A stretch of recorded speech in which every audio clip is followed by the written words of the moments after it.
তাদেরকে আল্লাহ তাআলা সান্ত্বনা দিচ্ছিলেন যে ফ্রাস্ট্রেটেড হওয়ার কিছু নেই। ওয়ালা তাহিনু ওয়ালা তাহজানু ওয়া আনতুমুল আ'লাউনা ইন কুনতুম মুমিনিন। হতাশ হবে না, চিন্তিত হবে না, বিজয় তোমাদেরই হবে যদি তোমরা মুমিন হও, যদি তোমরা বিশ্বাসী হও, তোমাদের ঈমানের দাবিতে যদি তোমরা সত্যবাদী হও। এই সূরাটা নাজিলের একটা প্রেক্ষাপট আছে।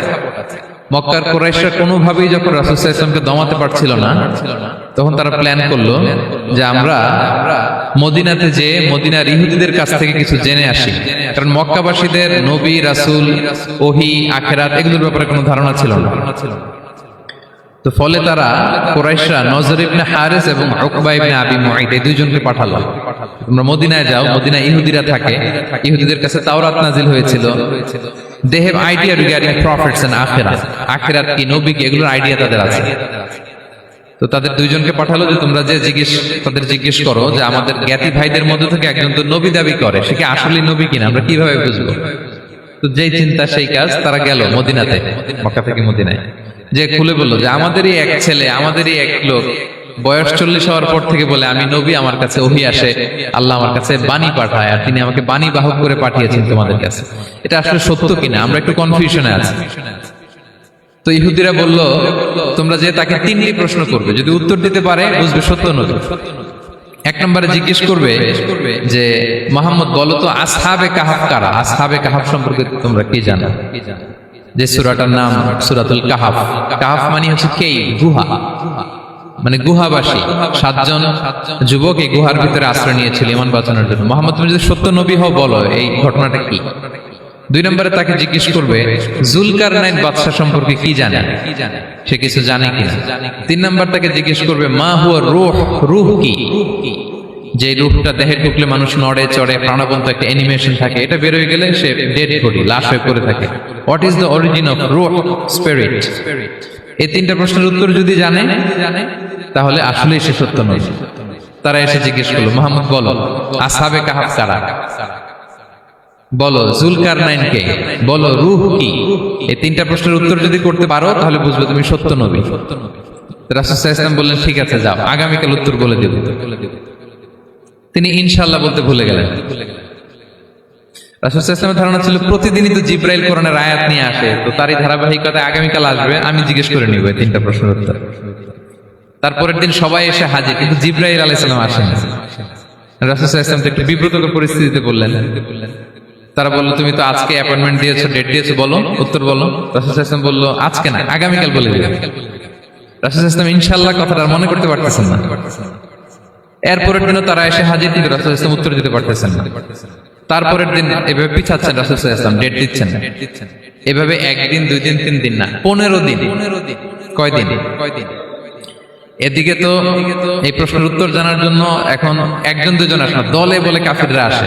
কারণ রাসূল সাল্লাল্লাহু আলাইহি ওয়াসাল্লামকে এখানে অপমান করা যাচ্ছে, ছোট করা যাচ্ছে, হেয় করা যাচ্ছে। তারা এসে হাসাহাসি করে। আবু বকর, ওমর রাদিয়াল্লাহু আনহুকে বলে দেখো তোমরা না বলছো সত্য নবী, উনি সত্য নবী হলে তো প্রথম দিন উত্তর দিয়ে দিতে পারতো, পারে না কেন? এটা থেকে বোঝা যাচ্ছে তিনি আসলে মিথ্যাবাদী।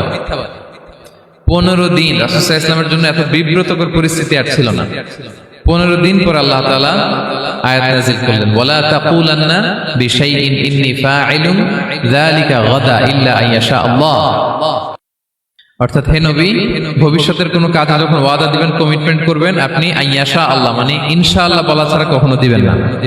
রাসূল সাল্লাল্লাহু আলাইহি ওয়াসাল্লামকে শিক্ষা দেওয়ার মধ্যে দিয়ে বেসিক্যালি আল্লাহ তাআলা গোটা মুসলিম উম্মাহকে শিক্ষা দিলেন, আমাদেরকে শিক্ষা দিলেন, যাতে আমরা ভবিষ্যতের কাজে আগে ইনশাআল্লাহ বলি। তো রাসূল সাল্লাল্লাহু আলাইহি ওয়াসাল্লাম লেসনটা পেলেন। এরপর আল্লাহ তাআলা উত্তর জানিয়ে দিলেন আম হাসিবতা আন্না আসহাবাল কাহফি ওয়ার রাকিমি কানু মিন আয়াতিনা আজাবা। টানা 2 পৃষ্ঠা উত্তর দিলেন আসহাবুল কাহফ কারা।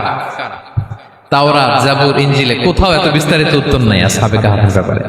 আল্লাহ তাআলা আল কাহফ, সূরাতুল কাহফ নামে গুহাবাসীদের নামে একটা সূরা দিলেন, বিস্তারিত 2 পৃষ্ঠায় বর্ণনা করলেন তারা কারা। কুরাইশরা তো তাআজ্জুব বনে গেল, ঘটনা কি, মুহাম্মদের উত্তর কিভাবে জানলো? সে তো কারো কাছে পড়ে নাই, লেখে নাই, এই দেশের বাইরেও কোথাও যায় নাই। দ্বিতীয় প্রশ্ন ছিল জুলকারনাইনকে আল্লাহ আয়াত নাযিল করলেন ওয়াসআলুনাকা আন যিলকারনাইন কুল সাআতলু আলাইকুম মিনহু যিকরা। টানা আল্লাহ তাআলা প্রায় 1.5 পৃষ্ঠা, 1 পৃষ্ঠারও বেশি জুলকারনাইনের ঘটনা শোনালেন। আর রূহের কথা শোনালেন সূরা আল ইসরাতে ওয়াসআলুনাকা আনির রূহ কুলির রূহু মিন আমরি রাব্বি ওয়া মা উতীতুম মিনাল ইলমি ইল্লা কালিলা। রূহ এটা আল্লাহর স্পেশাল একটা অর্ডার, আল্লাহর আদেশে এটা ঢুকে আল্লাহর আদেশে বের হয়। এটা কেউ ছুঁতে পারে না, ধরতে পারে না, দেখতে পারে না। এটা আল্লাহর পক্ষ থেকে একটা মিরাকেল। তিনটা প্রশ্নের উত্তর যখন আল্লাহ তাআলা দিয়ে দিলেন, রাসূল সাল্লাল্লাহু আলাইহি ওয়াসাল্লাম তাদেরকে সাবলীল ভাষায় শুনিয়ে দিলেন। তারা অবাক হয়ে গেল। এইটা হচ্ছে সূরাতুল কাহফ নাজিল হওয়ার প্রেক্ষাপট। এরকম একটা সিচুয়েশনে নবুয়তির ৫ম বছরে আল্লাহ তাআলা এই সূরাটা নাজিল করেছেন। এই সূরার কিছু ফজিলত আছে। রাসূল সাল্লাল্লাহু আলাইহি ওয়াসাল্লাম জুমার দিনে এই সূরাটা আমাদেরকে তেলাওয়াত করতে বলেছেন। আপনারা তেলাওয়াত করেন তো? সূরা কাহফ যদি জেনে না থাকেন আজকে থেকে করবেন। রাসূল সাল্লাল্লাহু আলাইহি ওয়াসাল্লাম বলেছেন যে জুমার দিনে যে এই সূরা কাহফ তেলাওয়াত করবে, মান ক্বারা সূরাতাল কাহফি ফি ইয়াউমিল জুমআতি আযা লাহু মিনান নূরি মা বাইনাল জুমআতাইন। দুই জুমার মাঝখানে আল্লাহ তাআলা এই জুমার সময়টাকে তার জন্য আলোকিত করে দেয়। কি করে দেয়? আলোকিত করে দেয়। একটা নূর তার জন্য সেট করে, এই নূর তাকে হেদায়েতের পথে অবশিষ্ট রাখে। এটা হচ্ছে একটা। তাহলে জুমার দিন আমরা সূরা কাহফ তেলাওয়াত করব মনে করি, এটা সুন্নাহ। জুমার দিনের সুন্নাহগুলোর মধ্যে থেকে একটা সুন্নাহ হচ্ছে সূরা কাহফ তেলাওয়াত করা। আবার আরেকটা হাদিসে রাসূল সাল্লাল্লাহু আলাইহি ওয়াসাল্লাম বলেছেন, মান হাফিযা 10 আয়াতিন মিন আউয়ালি সূরাতিল কাহফি উসিমা মিন ফিতনাতিদ দাজ্জাল। যে ব্যক্তি সূরা কাহফের প্রথম 10 আয়াত মুখস্থ করবে সে দাজ্জালের ফিতনা থেকে মুক্তি পাবে। দাজ্জালের নাম তো আপনারা শুনেছেন, ভয়ঙ্কর ডেঞ্জারাস একটা ক্যারেক্টার। পৃথিবীর শুরু থেকে শেষ পর্যন্ত এর চেয়ে বড় ফিতনা আসেনি, আসবেও না। দাজ্জালের ফিতনা, সে তার এক চোখ থাকবে, আরেক চোখ এরকম বন্ধ থাকবে, এখানে লেখা থাকবে কাফারা। কোনোভাবেই তাকে দমানো যাবে না, হত্যা করা যাবে না। আল্লাহ নবী ঈসা আলাইহিস সালাম তাকে হত্যা করবেন। তো যে ব্যক্তি সূরা কাহফ তেলাওয়াত করবে, সূরা কাহফের প্রথম 10 আয়াত বিশেষ করে মুখস্থ রাখবে, আল্লাহ তাআলা উসিমা মিন ফিতনাতিদ দাজ্জাল, দাজ্জালের ফিতনা থেকে তাকে বাঁচাবেন। তা আমরা দাজ্জালের ফিতনা থেকে বাঁচতে চাই কি চাই না? আমরা যেন সূরা কাহফের প্রথম 10 আয়াত মুখস্থ করি, সূরা কাহফ যেন জুমার দিন আমরা তেলাওয়াত করি। So now the question arises, what is the relationship of Suratul Kahf with Dajjal? দাজ্জালের সাথে সূরা কাহফের রিলেশনটার কারণ কি? একটা মেকানিজম তো এখানে আছে। এত সূরা থাকে, রাসূল সাল্লাল্লাহু আলাইহি ওয়াসাল্লাম কেন বলেন যে সূরা কাহফ পড়লে দাজ্জালের ফিতনা থেকে বাঁচবে? কারণটা কি? এর কারণ হচ্ছে দাজ্জাল আমাদেরকে যে সমস্ত জিনিস দিয়ে ফিতনায় ফেলবে, ওই ফিতনাগুলোর সলিউশন আল্লাহ তাআলা সূরা কাহফের ভিতরে রেখে দিয়েছেন। দাজ্জাল 4টা জিনিস দিয়ে আমাদেরকে ফিতনায় ফেলবে। ট্রায়াল অফ ফেথ, এক নাম্বার। ঈমানের পরীক্ষায় সে আমাদেরকে ফেলবে, আমাদের বিশ্বাস নিয়ে ছিনিমিনি খেলবে সে। এটার সলিউশন আছে সূরা কাহফ, আমি বলবো আস্তে আস্তে। 2 নম্বরে দাজ্জাল আমাদেরকে ফিতনায় ফেলবে, দ্য ট্রায়াল অফ ওয়েলথ, সম্পদ দিয়ে সে আমাদেরকে ফিতনায় ফেলবে। 3 নম্বর দ্য ট্রায়াল অফ নলেজ, জ্ঞান দিয়ে সে আমাদেরকে ফিতনায় ফেলবে। 4 নম্বর দ্য ট্রায়াল অফ পাওয়ার, ক্ষমতা দিয়ে সে আমাদেরকে ফিতনায় ফেলবে। দাজ্জাল 4টা জিনিস দিয়ে আমাদেরকে পরীক্ষায় ফেলবে। কয়টা? 1 হচ্ছে ঈমানি পরীক্ষা, 2 হচ্ছে সম্পদ দিয়ে পরীক্ষা, 3 হচ্ছে জ্ঞান দিয়ে পরীক্ষা, 4 হচ্ছে ক্ষমতা দিয়ে পরীক্ষা। সে ঈমানের পরীক্ষায় আমাদেরকে ফেলবে। সে এসে বলবে আমি তোমার রব, এবং এটা প্রমাণ করার জন্য যা যা দরকার আল্লাহ তাআলা তাকে সব দিবেন। সে সব করতে পারবে। সে বলবে আমি তোমার রব। যদি বিশ্বাস না হয়, তোমার বাবাকে যদি জীবিত করে বিশ্বাস করবে? অনেকে বলবে হ্যাঁ আমার আব্বাকে জীবিত করে দেখান। তো তার বাবাকে ঠিকই সে জীবিত করে ফেলবে। আসলে শয়তান তার বাবার সূরত নিয়ে সামনে দাঁড়াবে। আরে তাই তো, এটাই তো আমার বাবা, এটাই তো আমার দাদা। মানুষ ফিতনায় পড়ে যাবে, ঈমানের ফিতনায়। সে ভাববে আসলে এটাই বোধহয় আমার রব, এবং তাকে এত ক্ষমতা দেয়া হবে, তার ডান দিকে থাকবে জান্নাত, বাঁ দিকে জাহান্নাম। তার কাছে আল্লাহ এটা দিবে। যে তার কথা শুনবে তাকে সে জান্নাতে ঢুকাবে, কিন্তু জান্নাতে ঢুকে সে জাহান্নামের শাস্তি ভোগ করবে। এটা তার বাইরের মানুষ বুঝবে না, অ্যাপারেন্টলি এটা জান্নাত। আর যে তাকে মানবে না তাকে সে জাহান্নামে ফেলবে, কিন্তু জাহান্নামে ঢুকলেও সে জান্নাতের নাজ নেয়ামত ভোগ করবে। তাহলে এই যে ঈমানের ফিতনায় সে ফেলে দিবে আমাদেরকে। তো ঈমান কি করে বাঁচাবো, এটা সলিউশন আমি শোনাবো আপনাদের। 2 নম্বরে সে আমাদেরকে সম্পদ দিয়ে ফিতনায় ফেলবে। যার যা লাগবে সে তাই দিতে পারবে, যা লাগবে। সে যদি আকাশকে বলে আকাশ বৃষ্টি দাও, যাকে তারা মানবে ওই এলাকায় বৃষ্টি হবে, সুজলা সুফলা শস্য শ্যামলা হবে সে সমস্ত এলাকা, ফল মূলে ভর্তি হবে, বরকত আর বরকত। আর যে এলাকার লোকেরা, জনপদের লোকেরা তাকে মানবে না, সে বলবে ওখানে বৃষ্টি হবে না, হবেও না। ওখানে খরা, দুর্ভিক্ষ, মাটি ফেটে চলছে, মানুষ না খেয়ে মরবে, মহামারী, দুর্ভিক্ষ দেখা দেবে। তখন বিশ্ববাসী মনে করবে এটাই বোধহয় আমাদের রব। তার মানে সম্পদ দিয়ে ফিতনায় ফেলে দেবে। 3 নম্বর হচ্ছে নলেজ। তার জ্ঞানের কাছে গোটা বিশ্ব হার মানবে। পূর্বের পরের যত জ্ঞান আছে সব আল্লাহ তাকে দিবে। ইলমুল আউয়ালিন ওয়াল আখিরিন। এমন কোন প্রশ্ন নেই যেটা দিয়ে তাকে আটকানো যায়। যাই জিজ্ঞেস করবেন সব জানতা, সব বলে দেয়। ভবিষ্যৎবাণী বলে দিবে, বলবে আগামীকাল ওইখানে অমুক দেশে বোমা বিস্ফোরণ হবে, ওইখানে ওখানে দুর্ভিক্ষ হবে, ভূমিকম্প হবে, সে যা বলবে তাই হবে। তার জ্ঞানের এই বহর দেখে মানুষ ফিতনায় পড়ে যাবে।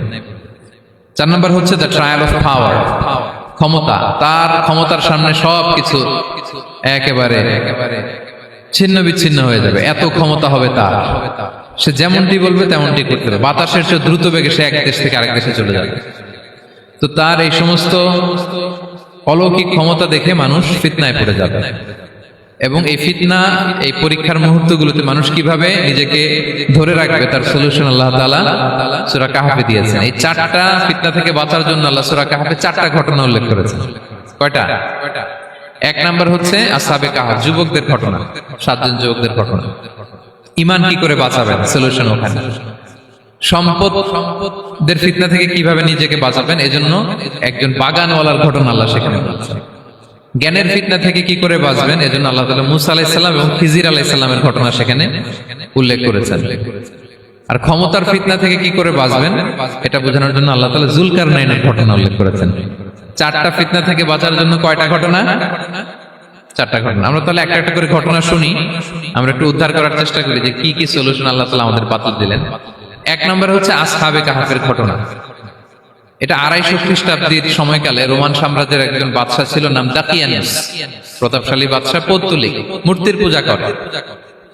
ঈসা আলাইহিস সালাম বিদায় নিয়েছেন, 200-250 বছর হলো। তো সব নবীর ধর্মই কিন্তু ইসলাম, যদিও আমরা নাসারা বলি, ইহুদি বলি, সব নবীদের ধর্মই কি ইসলাম। তো তিনি ছিলেন পৌত্তলিক, মূর্তির পূজা করত। আর তার এলাকায় কেউ যদি ঈসা আলাইহিস সালামের নাম নিত, আখিরাতে বিশ্বাস করত, আল্লাহ বিশ্বাস করত, তাদেরকে তারা পাথর মেরে হত্যা করত। এজন্য ভয়ে কেউ ঈসাই ধর্মে ঈমান আনতো না, মানে ইসলামে ঈমান আনতো না। এই রাজার ভয়ে সবাই মূর্তির পূজা করত। কিন্তু 7 জন যুবক ছিল, তারা স্রোতে গা ভাসিয়ে দেয়নি, স্রোতের বিপরীতে তারা ঈমান নিয়ে দাঁড়িয়েছে। তারা ঈসা আলাইহিস সালামের রেখে যাওয়া সত্য ধর্মের উপর ঈমান এনেছিল, আখিরাতে তারা বিশ্বাস করত। তো এই 7 জন যুবকের কথা ছড়াতে ছড়াতে রাজা দাকিয়ানুসের কাছে চলে যায়। উনি তো রেগে মেগে আগুন, ডেকে পাঠালো 7 জনকে। তো তাদেরকে জিজ্ঞেস করলো, তোমরা কাকে মানো? বলতেছে এক আল্লাহকে মানি। সাহসী, খুবই সাহসী। বলতেছে তুমি কি জানো তোমরা কার সামনে কথা বলতেছো? আমি তো তোমাদেরকে মৃত্যুদণ্ড দিতে পারি। তারা বলে দেন, কিন্তু আমরা সব বিসর্জন দিলেও ঈমান বিসর্জন দিতে পারবো না। সুবহানাল্লাহ। তিনি বললেন, তোমরা যুবক মানুষ, রক্ত গরম, আবেগে কথা বলতেছো, 3 দিন সময় দিলাম, যাও। ঈসার নাম ভুলে যাও, আখিরাত ভুলে যাও, আল্লাহর নাম ভুলে যাও। 3 দিন পরে তোমাদেরকে আবার ইন্টারভিউ নেব। ওই দিন যদি একই কথা বলো, পাথর মেরে 7 জনকে দুনিয়া থেকে উড়িয়ে দিবে। তারা চলে গেল। এবার 7 বন্ধু মিলে পরামর্শ করতে লাগলো, কি করতে পারি আমরা, এই গুণে ধরা সমাজকে আমরা কিভাবে বাঁচাবো, এই পৌত্তলিকতার ছোবল থেকে এই ইফসিস নগরীকে বাঁচাবো কি করে। নগরীটার নাম ছিল ইফসিস নগরী। বর্তমানে এটা তুরস্কের ইজমির শহরে অবস্থিত। এখনো জায়গাটা প্রত্নতাত্ত্বিকদের ওই ইয়েতে এটা সংরক্ষিত, এখনো টুরিস্টরা যায়। তো তারা বলল, আমরা ঈমান বিসর্জন দিব না, যদি আমরা ওদের কথা মেনে নিই আমরা তো মুশরিক হয়ে গেলাম, চলো আমরা এক কাজ করি, আমরা এলাকা ছেড়ে দিই। এই 7 যুবক আল্লাহর উপর ভরসা করে তারা বাড়ি ঘর, আত্মীয় স্বজন সব ছেড়ে দিয়ে, লোকালয় ছেড়ে দূরে একটা পাহাড়ের ভেতরে আশ্রয় নিল। পাহাড়ের ভেতরে একটা গুহা ছিল, এই গুহা কি আরবিতে বলে আল কাহাফ। কি বলে? এই সূরার নাম কি? সূরাতুল কাহাফ। তো তাদের সাথে সাথে একটা কুকুরও যাচ্ছিল।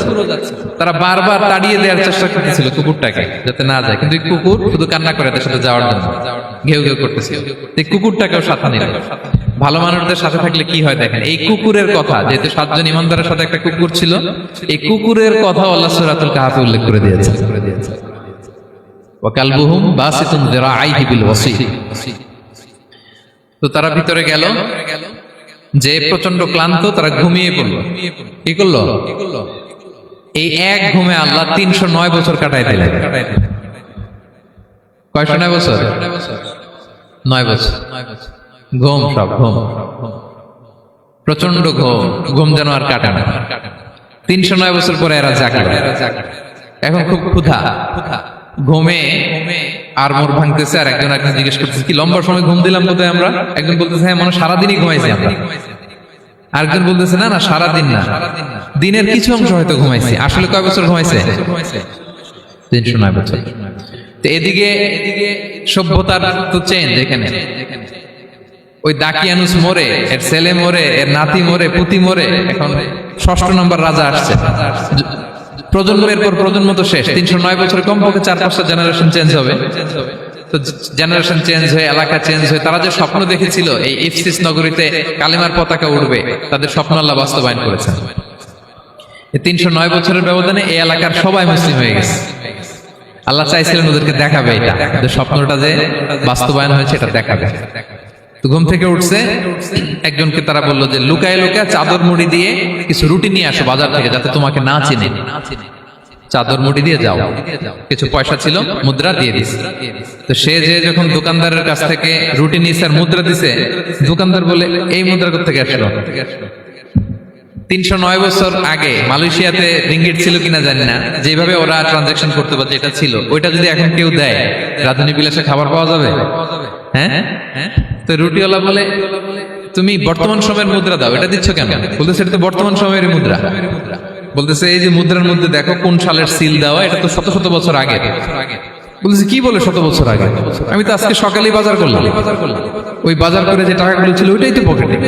বলতেছে বলে কি? নিশ্চয়ই তুমি গুপ্তধনের সন্ধান পেয়েছো, হিডেন ট্রেজার। বলো, মানে তার সাথে এদের কথাবার্তা কিছু মিলতেছে না। পরে তাকে ধরে ওই সময়কার রাজার কাছে নিয়ে গেছে। ওই রাজা আবার মুসলিম, সবাই মুসলিম তখন। সে যা বলে এরাও কেউ বিশ্বাস করে না, এরাও যা বলে এও বিশ্বাস করে না। আর এলাকায় এর বাড়িঘর আসবে কোত্থেকে? এর নাতি পুতি যা আছে 5-6 পুরুষ তো মরে সবাই কবরে। তখন তার কথা শুনে সবাই অবাক।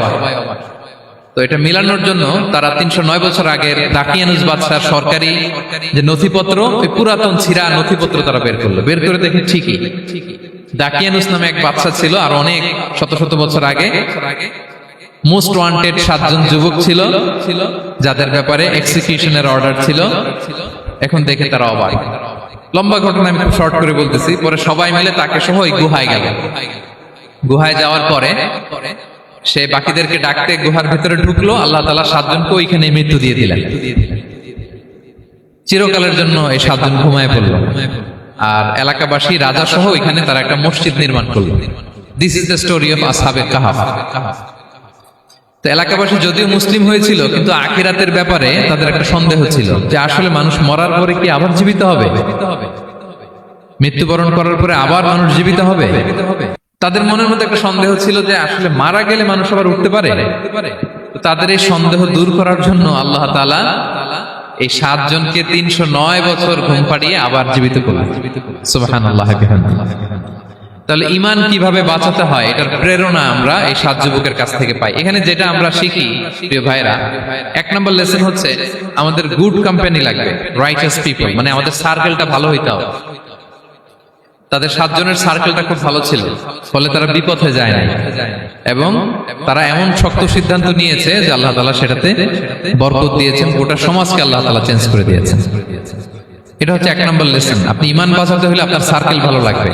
খুঁজবেন যে এলাকায় যাবেন ওখানে নামাজি সার্কেল কারা আছে, ওখানে জ্ঞানী গুণী সার্কেল কারা আছে, ওখানে ভালো কাজ করতে চায়, একে অপরকে সহযোগিতা করে, কল্যাণের পথের যাত্রী কারা আছে খুঁজতে হবে আপনাকে। খুঁজে ওই সার্কেলে আপনি যুক্ত হবে, তাইলে ঈমান বাঁচানো যাবে। ক্লিয়ার? 2 নাম্বার হচ্ছে conflict between believers and disbelievers it's universal. সত্য মিথ্যার লড়াই এটা চিরন্তন, আজীবন থাকবে। এটা ওনাদেরও ছিল, এখনো আমাদের লড়াই করে যেতে হচ্ছে, আমাদের ভবিষ্যৎ প্রজন্মও করবে। এই লড়াইটা আমরা করে যেতে চাই। কি বলেন? হ্যাঁ, থামা যাবে না? আমরা থামতে আসি নাই, আমরা এই লড়াইটা করে যাব। আমরা সত্যের কথা বলেই যাব ইনশাআল্লাহ। বলেন ইনশাআল্লাহ। তিন নাম্বার হচ্ছে যে লেসনটা আমরা পাই, অনেকগুলো লেসন, আমি খুব প্রেসাইজলি বলতেছি। যুবকরা চাইলে একটা সমাজকে পাল্টে দিতে পারে। এই পৃথিবীতে যত বড় বড় বিপ্লব হয়েছে এগুলো যুবকরা এনেছে। তারা হচ্ছে সভ্যতা গড়ার কারিগর। আসহাবে কাহাফ আমাদের এই সময়ের নওজওয়ানদের জন্য প্রেরণা, তারা আমাদের জন্য প্রেরণার বাতিঘর। তারা যেমনি ইমানকে রক্ষা করেছে, আমাদের যুবকরা চাইলেও তাদের ইমানি চেতনাতে স্পিরিট দিয়ে সমাজটাকে পাল্টে দিতে পারে। কি বলেন? এখানে বেশিরভাগই তো যুবক। হ্যাঁ, গুড সার্কেলে থাকবেন তো আপনারা? সত্যের পক্ষে সবাই থাকবেন তো? আল্লাহ তাআলা কবুল করুন। আচ্ছা, এবার দ্বিতীয় নাম্বার ছিল সম্পদের ফিতনা, কিভাবে বাঁচবেন। আসহাবে কাহাফের পরে সূরা কাহাফে আল্লাহ তাআলা একজন বাগানওয়ালার ঘটনা বলেছে। দুজন বন্ধু, একজন একটু গরিব, সে বিশ্বাসী, আরেকজন ধনী, সে অবিশ্বাসী। তাকে আল্লাহ তাআলা বিশাল বড় খেজুরের বাগান আর আঙ্গুরের বাগান দিয়েছেন, বিশাল বড়, অনেক বড় বিজনেস ম্যাগনেট। তো এই সম্পদের অহংকার সে করত। সে প্রায় তার গরিব বন্ধুকে বলতো যে তোর চেয়ে আমার সম্পদও বেশি, সন্তানও বেশি, জনবল বেশি, লোকবল বেশি, অর্থবল বেশি, সব বেশি। অহংকারে তার পা মাটিতে পড়তো না। আর সে আখিরাতে অবিশ্বাস করত এবং সে বলতো যে এই সম্পদ আমারে বাঁচাবে, চিরকাল আমাকে স্মরণীয় করে রাখবে, এই সম্পদ কোনোদিন যাবে না। অনেক বড় বড় ধনীরা আছে, তারা এরকম মনে করে যে আমি এত বড় সিআইপি, হ্যাঁ, আমি এত বড় বিজনেস ম্যাগনেট, এই দিন বোধহয় আর চেঞ্জ হতে পারে না, আমার আজীবনই বোধহয় এত পাওয়ার থাকবে, এত সম্পদ থাকবে। এটা ভুল ধারণা। এটা কি ভুল ধারণা? এই যে তুরস্কে দুর্ভিক্ষ হইল না, আপনারা দেখছেন না যে অনেক সম্পদের মালিক বাড়ি ঘর ভেঙে রাস্তার ফকির। এখন ওই যে রিফিউজিদের জন্য যে খাবার আসছে ওখানে লাইনে দাঁড়াইছে, কারণ এখন লাইনে না দাঁড়ালে খাবারও তো মিলবে না। 1000 কোটি টাকার মালিক ছিল, ভেঙে চুরে সব শেষ। এখন রিলিফের ইয়ে নেওয়ার জন্য দুস্থদের কাতারে ওখানে দাঁড়াইছে, কারণ দাঁড়াইলেই কিছু খাবার পাওয়া যাবে, খিচুড়ি পাওয়া যাবে, তা না হলে তো খাবারটাও মিলবে না। এই যে বঙ্গবাজারে আগুন লাগলো আমাদের বাংলাদেশে, 20টা-25টা দোকান ছিল অনেকের যাদের অন্যান্য বিজনেস আছে তারা হয়তো সার্ভাইভ করতে পারতেছে, কিন্তু এমন অনেক ব্যবসায়ী ছিল সব শেষ, জ্বলে পড়ে তার টাকা পয়সা পুঁজি স্বপ্ন সব শেষ। তো ধনীকে গরিব বানাতে আল্লাহর 1 সেকেন্ডও লাগে না। ওই বিশাল প্রাসাদ থেকে টেনে ভাঙ্গা থালা হাতে দিয়ে রাস্তায় নামাইতে আল্লাহর কয় সেকেন্ড লাগে বলেন তো? 1 সেকেন্ডও লাগে না। সো এই লেসনটা কিন্তু আমাদের নিতে হবে। এবং ওই ব্যক্তির নসিবে তাই ঘটেছিল। সে যখন অহংকার করতেছিল, আল্লাহ তাআলা আকাশ থেকে হুসবান একটা আগুন পাঠালো। ওই আগুন এসে তার আঙ্গুরের বাগান, তার খেজুরের বাগান, বিশাল মাইলকে মাইল এই বাগান জ্বালিয়ে পুরো মুহূর্তের মধ্যে সারখার করে। এবং মুহূর্তের মধ্যে সে পথের ভিখারি, ফকির। এই ঘটনাটা এনে আল্লাহ তাআলা সম্পদশালীদেরকে রিমাইন্ডার দিলেন যে এই সম্পদের ফিতনায় তোমরা পড়ে যেও না। আমরা সম্পদশালী হলে বাস্তবতা অনেক সময় ভুলে যাই। সূরাতুল হুমাযাতে আল্লাহ তাআলা বলেন ইয়াহসাবু আন্না মালাহু আখলাদা। সম্পদশালীরা মনে করে এই সম্পদ আমাকে চিরকাল বাঁচিয়ে রাখবে, চিরকাল বোধহয় এই সম্পদ আমার হাতে থাকবে। না, এটা হাতের ময়লা, আজ আছে কাল নাই, যে কোনো সময় চলে যেতে পারে। এটা হচ্ছে ম্যাটেরিয়ালিস্টিক আউটলুক, বস্তুবাদী চিন্তা থেকে এই আমাদের ধনী ভাইদের এই সমস্যাটা হয়। ভোগবাদী চিন্তার প্রভাব আর কি। সম্পদ যখন হাতে থাকে ধরাকে সরাজ্ঞান করে, মনে করে যে সবই আমার কন্ট্রোলে। না, আপনারে ওই গরিবের কাতারে আনতে, ওই রিলিফের সম্পদ নেয়ার জন্য ওই লাইনে দাঁড় করাইতে আল্লাহর 1 সেকেন্ডও লাগে না। এটা খেয়াল রাখতে হবে। আমরা যখন প্রাইভেট কারে চড়ি, মাঝে মাঝে অনেকে এসে হাত পাতে, এদেরকে ছোট করা যাবে না। গল্পটা আল্লাহ ভিন্ন করতে আল্লাহর 1 সেকেন্ডও লাগে না। ওইদিকে আমি দাঁড়ায় হাত পাততাম আর উনি প্রাইভেট কারে বসে থাকতো। আল্লাহ চাইলে এরকম করতে পারতেন না? পারতেন। সেখান থেকে আমাদের জন্য শিক্ষা হচ্ছে সম্পদ এটা ক্ষণস্থায়ী, আজ আছে কাল নাই। এটা ক্ষণস্থায়ী, এটাকে এভারলাস্টিং মনে করা যাবে না। এভারলাস্টিং হচ্ছে আখিরাত। ওয়ালাল আখিরাতু খায়রুল লাকা মিনাল উলা। আখিরাত তোমার জন্য দুনিয়ার চেয়ে শ্রেষ্ঠ। এবং আল্লাহ তাআলা দৃষ্টান্ত একটা দিয়েছেন যে দুনিয়ার জীবনটা হচ্ছে কামা, ওই পানির মতো যেটা আনজালনাহু মিনাস সামা, আকাশ থেকে নাজিল করেছি।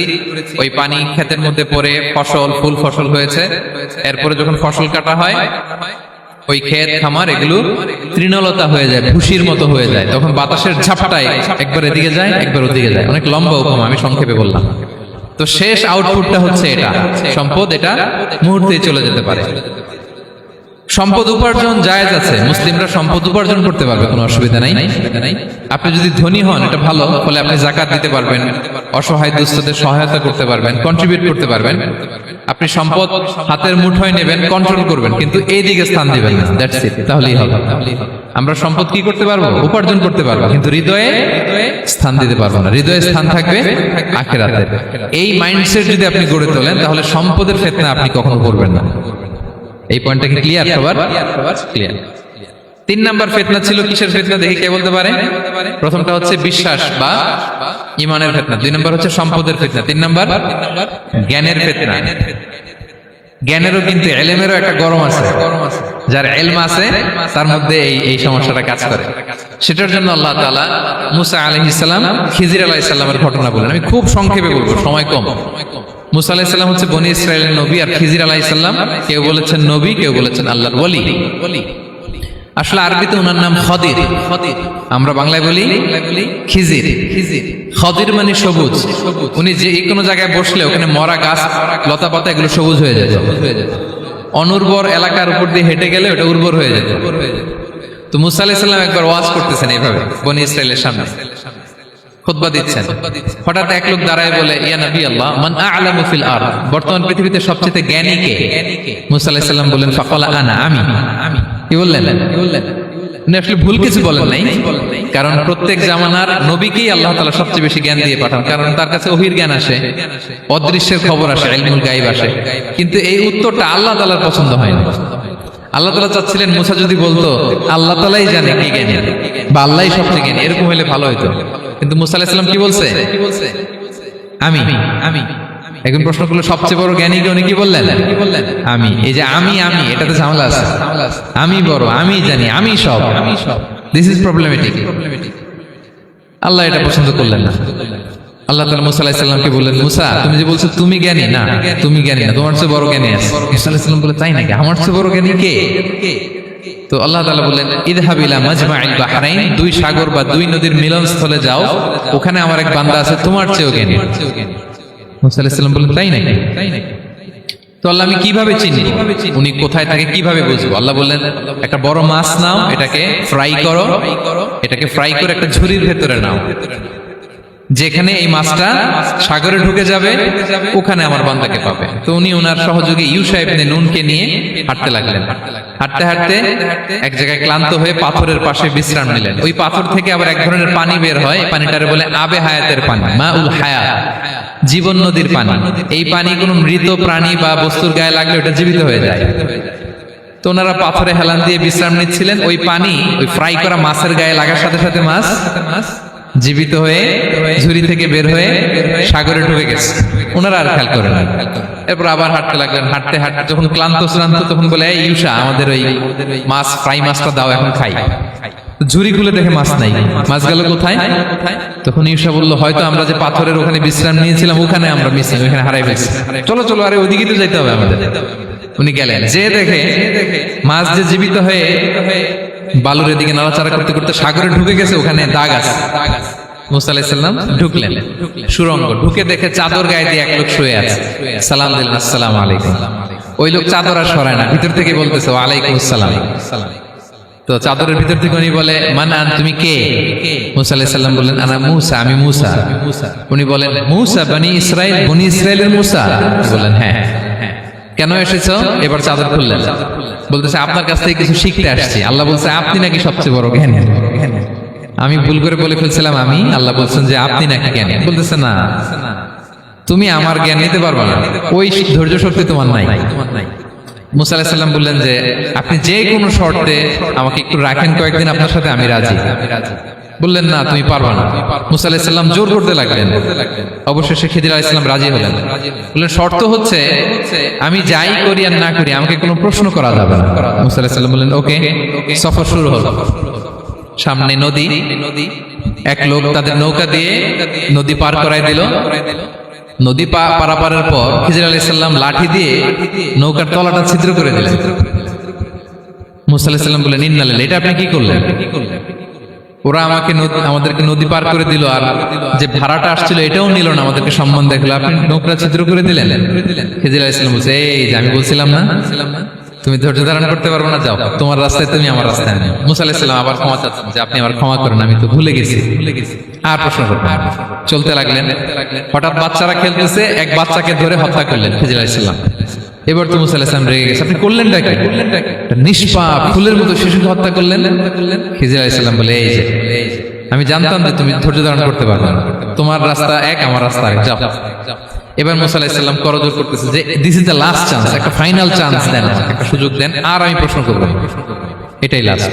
বলেন ওকে ঠিক আছে। হাঁটতে হাঁটতে এক ইহুদি বসতির সামনে যে হাজির, দুজনই খুব ক্ষুধার্ত, খাবার চাইলো, এরা আবার কৃপণ, খাবার দিল না। তো খিজির আলাইহিস সালাম বললেন ঠিক আছে, খাবার যেতে দিচ্ছেন, আমরা চলে যাই। যাওয়ার পথে দেখতেছে এই এলাকার একটা দেয়াল ভেঙে পড়ে যাবে। তিনি বললেন মুসা চলো এটা ঠিক করে দেই। দুইজন মিলে প্রচন্ড ক্ষুধায় এটা সেটা এনে দেয়ালটা তৈরি করতেছে। মুসা আলাইহিস সালাম তো এমনিই রাগী, পেটে আবার ক্ষুধা, আবার বলছে কিছু বলাও যাবে না। তিনি এবার আর প্রশ্ন করেন, বলতেছে ওরা এত কিপটামি করলো আর আপনি এটা করে দিলেন, আপনি তো চাইলে এটা টাকা নিতে পারতেন, পারিশ্রমিক নিতে পারতেন চাইলে। এই কথা বলার পর খিজির আলাইহিস সালাম বললেন হাযা ফিরাকু বাইনি ওয়া বাইনি, এখানেই তোমার আর আমার সেপারেশন,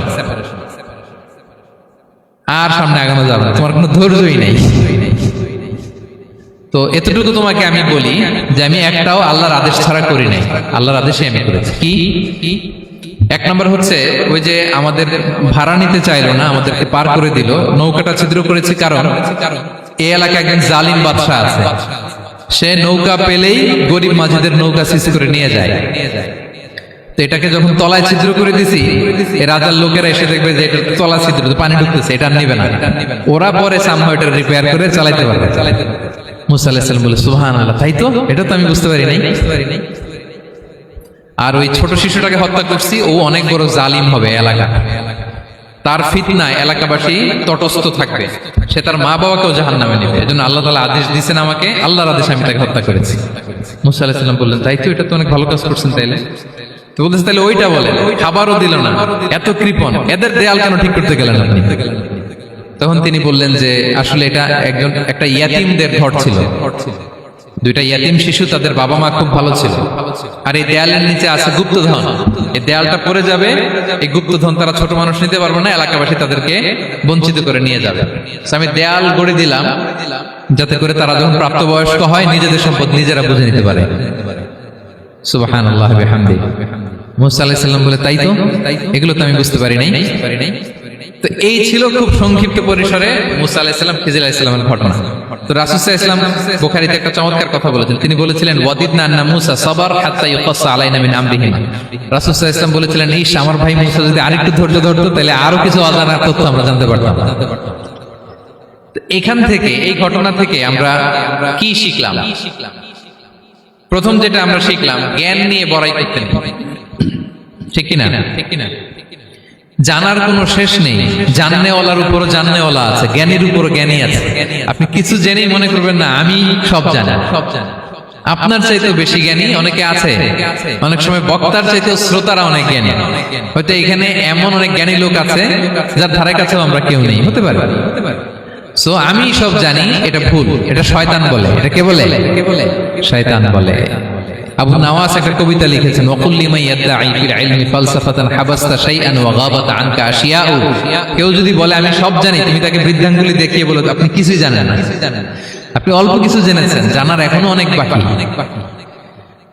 তাহলে মুসা আলাইহিস সালামের এই ঘটনা জিজ্ঞেস করা হলো কে জ্ঞানী, উনি বললেন আমি জ্ঞানী। এরকম কি আমরা কখনো বলবো? না। সবচাইতে বড় জ্ঞানী কে? ওয়াফাউকা কুল্লি যী ইলমিন আলিম, সবচাইতে বড় জ্ঞানী আল্লাহ তাআলা। সো জ্ঞান নিয়ে আমরা অহংকার করব না। দুই নম্বর যে শিক্ষাটা আমরা পাই, ওই যে নৌকা দিয়ে পারাপার হচ্ছিল, তখন একটা চড়ুই পাখি এসে সাগরের মধ্যে মুখ দিয়েছিল। তো খিজির আলাইহিস সালাম বললেন মুসা, তুমি কি চড়ুই পাখিটা দেখতে পাচ্ছ? হ্যাঁ দেখতে পাচ্ছি। চড়ুই পাখিটা যে সাগরে মুখ দিয়ে দেখতে পাচ্ছ? হ্যাঁ দেখতে পাচ্ছি। তখন খিজির আলাইহিস সালাম বললেন চড়ুই পাখিটা সাগরে মুখ দিয়ে পানি খাওয়ার পরে চড়ুই পাখির ঠোঁটে বা চঞ্চুতে যতটুকু পানি লেগে আছে, এই পানিটা হচ্ছে তোমার, আমার এবং মহাবিশ্বের আমাদের সকলের জ্ঞান। আর এই মহাসাগরের সকল পানি হচ্ছে আল্লাহ তাআলার জ্ঞান। আল্লাহ তাআলা বলেছেন ওমা উতিতু মিনাল ইলমি ইল্লা কালিলা, আমি তোমাদেরকে একেবারে অল্প জ্ঞান দিয়েছি, একেবারে অল্প। এই রহস্যে ঘেরা এই মহাবিশ্বের অনেক কিছু আমাদের অজানা প্রিয় ভাইরা, আমরা অনেক কিছু জানি না, আমাদের এই লিমিটেড নলেজ এগুলো ধরে না, তারপর আমরা জ্ঞানের বড়াই করি। আপনারা উপমাটা বুঝতে পারছেন? একটা নৌকা থেকে চড়ুই পাখি ঠোঁট দিয়ে পানি খাচ্ছে, পানি খাওয়ার পরে স্বভাবতই চড়ুই পাখির ঠোঁটে একটু পানি তো লাগবে। খিজির বললেন যে এই পানিটা হচ্ছে তোমার আমার পৃথিবীর সবার জ্ঞান, আর এই সাগরের বাকি পানিগুলো কার জ্ঞান? এবার বুঝতে পারছেন আল্লাহ তাআলার জ্ঞানের পরিধি। আমরা জ্ঞান নিয়ে যেন কখনো কি না করি, বড়াই না করি। জ্ঞান দুই ধরনের, একটা বাহ্যিক জ্ঞান, একটা অন্তর্নিহিত জ্ঞান, এক্সটার্নাল নলেজ, ইন্টারনাল নলেজ। আমরা যখন কোরআন হাদিস পড়ি আমাদের বাহ্যিক জ্ঞান অর্জন হয়। কোরআন হাদিস পড়লেই আপনি জ্ঞানী হয়ে যান।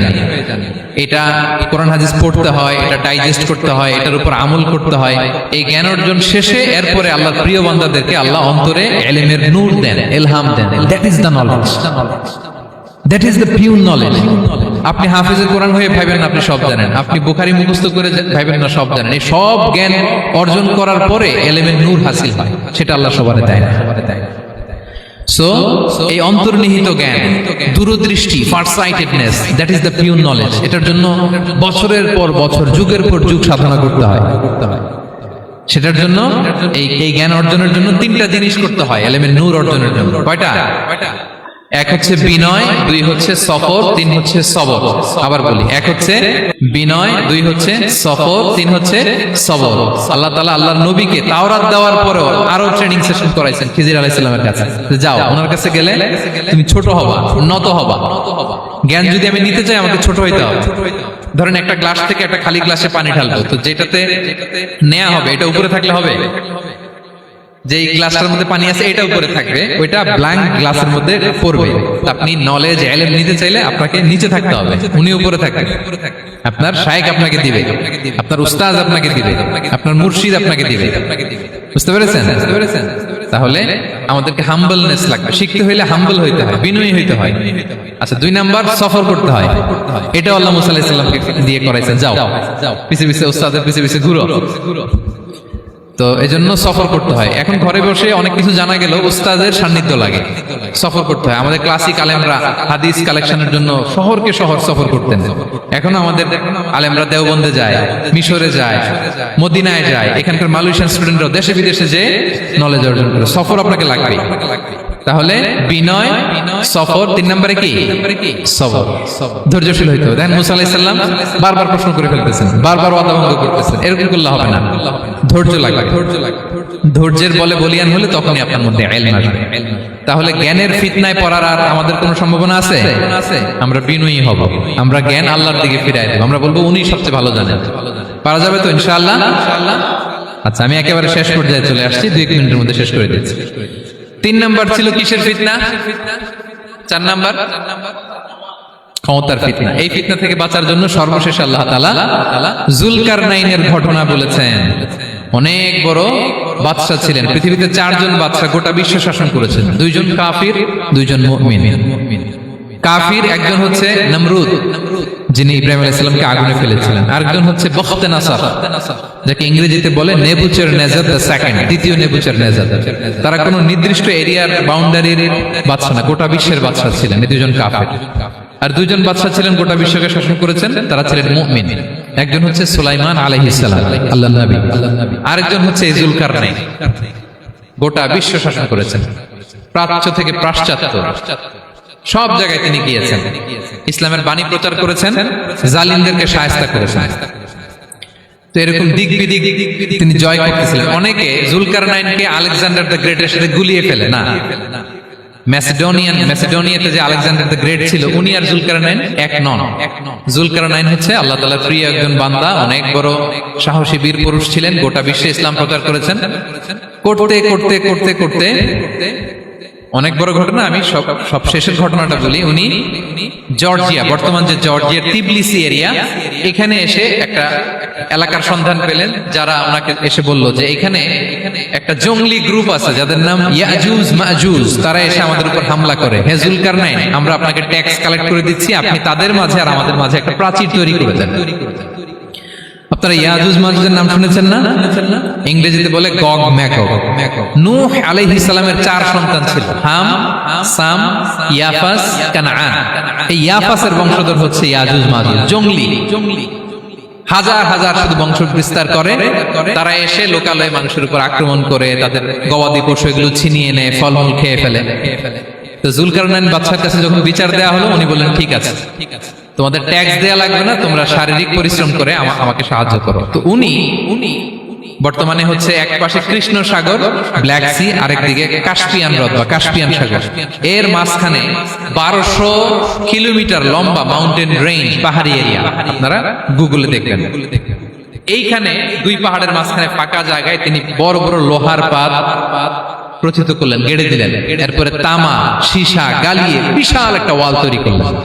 এটা জুলকারনাইন উনার বানানো ওয়াল বা ড্যাম, প্রাচীর। এখন আর ইয়াজুজ মাজুজ আসতে পারে না, ওরা আর আসতে পারে না। ওরা প্রতিদিন এটা ভাঙার চেষ্টা করে, কিন্তু ভাঙতে ভাঙতে আরেকটু ভাঙলেই ভেঙে যাবে। ওরা বলে আগামীকাল ভেঙে ফেলবে, ইনশাল্লাহ বলতে ভুলে যায়। এজন্য এরপরের দিন এসে দেখে আবার এটা আগের মতো হয়ে আছে। কিয়ামতের আগ দিয়ে ওদের মধ্যে এই ইনশাআল্লাহর প্রেরণা আসবে। তাদের একজন বলে উঠবে আগামীকাল ইনশাআল্লাহ আমরা এটা ভেঙে খান খান করে দেব, ঠিকই ভেঙে ফেলবে। তখন তারা ভেঙে চুরে কোটি কোটি ইয়াজুজ মাজুজের দল এসে হামলে পড়বে। সামনে পড়বে তাবারিয়া সাগর, একদল এসে তাবারিয়া সাগর এমন ভাবে খাবে, এই দল যাওয়ার পরে আরেক দল এসে এখানে যে সাগরে যে পানি ছিল এটা কল্পনাই করতে পারবে না। তারা পৃথিবীতে ফিতনা ফাসাদ করবে। ঈসা আলাইহিস সালাম তখন আসবেন, দোয়া করবে আল্লাহ তাআলার কাছে মুমিনরা, একটা মহামারী দিবে আল্লাহ তাআলা ইয়াজুজ মাজুজের মধ্যে, ওরা মরে যাবে সব। এরপর বিশাল এক পাখি এসে তাদেরকে আল্লাহর মর্জি মাফিক এমন এক জায়গায় ফেলে আসবে, কেউ জানবে না। তো তারা যে পচে গলে মাটির সাথে মিশেছিল, এই গলিত লাশ থেকে মাটি খুব উর্বর হয়ে যাবে। এরপর আল্লাহ তাআলা পৃথিবীর মধ্যে বারাকা দিবেন, কিছু রোপণ করলে তাড়াতাড়ি ফুলে ফেপে বড় বড় ফলমূল হচ্ছে। তো এটা কিয়ামতের আলামতের অন্য কোনো আলোচনায় হয়তো আমরা বলবো। তো জুলকারনাইন তিনি বিশাল এখানে প্রাচীর তৈরি করে দিয়েছিলেন, এবং প্রাচীর তৈরি করে দিয়ে তাদেরকে বলেছিলেন যে যতদিন আল্লাহ তাআলা চাইবেন এটা থাকবে, এবং যেদিন আল্লাহ তাআলার আদেশ আসবে এটা ভেঙে খান খান হয়ে যাবে। তার মানে দেখেন, এত পাওয়ারফুল, এত শক্তিশালী, এত ক্ষমতাধর হওয়ার পরেও তিনি তার ক্ষমতাকে কার দিকে ফিরিয়ে দিয়েছেন? যে আল্লাহ যতদিন চাইবে এই প্রাচীর টিকে থাকবে, যেদিনই আল্লাহ তাআলার আদেশ আসবে এই প্রাচীর ভেঙে ভেঙে খান খান হয়ে যাবে। সো আমরা ক্ষমতার দেখা পেলে, চেয়ার একটা পেলে আমরা যেন জালিম হয়ে না উঠি, এটা হচ্ছে এখান থেকে শিক্ষা। আমরা যেন জুলুম না করি। উনি সম্পদের মালিক ছিলেন, ক্ষমতার মালিক ছিলেন, কিন্তু উনি যে আল্লাহর বান্দা এটা ভুলে যান নাই। আমরা যখন ক্ষমতাশীল হই, আমরা যখন প্রধানমন্ত্রী হই, আমরা যখন প্রেসিডেন্ট হই, আমরা যখন পাওয়ারফুল হই, আমাদের সবচেয়ে বড় পরিচয় যে আমরা আব্দুল্লাহ, আল্লাহর গোলাম, এটা আমরা ভুলে যাই। আমাদের আসল পরিচয় কি? আমরা আল্লাহর গোলাম। আমরা যে আল্লাহর গোলাম, এই চিন্তাটা, এই সেন্সটা যদি আমাদের মাথায় থাকে, তাহলে ক্ষমতা আমাদেরকে দাম্ভিক বানাতে পারে না, আর ওই ক্ষমতা আমাদেরকে ফিতনায়ও ফেলবে না। তাহলে সম্মানিত সুধী, দাজ্জাল কয়টা জিনিস দিয়ে আমাদেরকে ফিতনায় ফেলবে? 4টা। দ্য ট্রায়াল অফ ফেইথ, ঈমানের পরীক্ষা; দ্য ট্রায়াল অফ ওয়েলথ, সম্পদ দিয়ে পরীক্ষা; দ্য ট্রায়াল অফ নলেজ, জ্ঞানের পরীক্ষা; দ্য ট্রায়াল অফ পাওয়ার, ক্ষমতার পরীক্ষা। আর ইমানের পরীক্ষায় উত্তরণের জন্য আল্লাহ তাআলা আমাদেরকে সূরা আসহাবে কাহফের ঘটনা শুনিয়েছেন, যে 7 জন যুবক তারা তাদের ইমানকে হেফাজত করেছিল। সম্পদের ফিতনা থেকে বাঁচানোর জন্য আল্লাহ তাআলা আমাদেরকে এক বাগানওয়ালার কাহিনী জানিয়েছেন, যে সম্পদ পেয়ে তোমরা দাম্ভিক হয়ে যাও, এটা আজ আছে কাল থাকবে না। জ্ঞানের পরীক্ষা থেকে আমাদের মুক্তির জন্য আল্লাহ তাআলা অনেক বড় করে আল্লাহ নবী মুসা আলাইহিস সালাম এবং খিজির আলাইহিস সালামের ঘটনা শুনিয়েছেন, আমাদের বুঝিয়েছেন যে আমাদেরকে বিনয়ী হতে হবে, জ্ঞানের জন্য সফর করতে হবে এবং সবর করতে হবে। সবশেষে আল্লাহ তাআলা ক্ষমতার ফিতনা থেকে বাঁচানোর জন্য ক্ষমতাধর, আমরা তো একটা দেশের মালিক হই এখন, অমুক দেশের প্রেসিডেন্ট, অমুক দেশের প্রধানমন্ত্রী, উনি গোটা বিশ্বের প্রতাপশালী রাজা ছিলেন জুলকারনাইন। তারপরেও উনি যে আব্দুল্লাহ, উনি যে আল্লাহর গোলাম, এটা তিনি ভুলে যাননি। তাহলে এইভাবে যদি আমরা এই ফিতনাগুলো থেকে বাঁচার চেষ্টা করি, তাহলে এই ফিতনা থেকে আমরা বেঁচে থাকতে পারবো। এবং দাজ্জাল যদি এই মুহূর্তেও আসে, সে আমাদেরকে বিভ্রান্ত করতে পারবে না। পারবে না ইনশাআল্লাহ। ইনশাআল্লাহ বলেন। আর ভবিষ্যতের সব কাজের আগে আমরা সবসময় কি বলবো? মনে থাকবে সবার?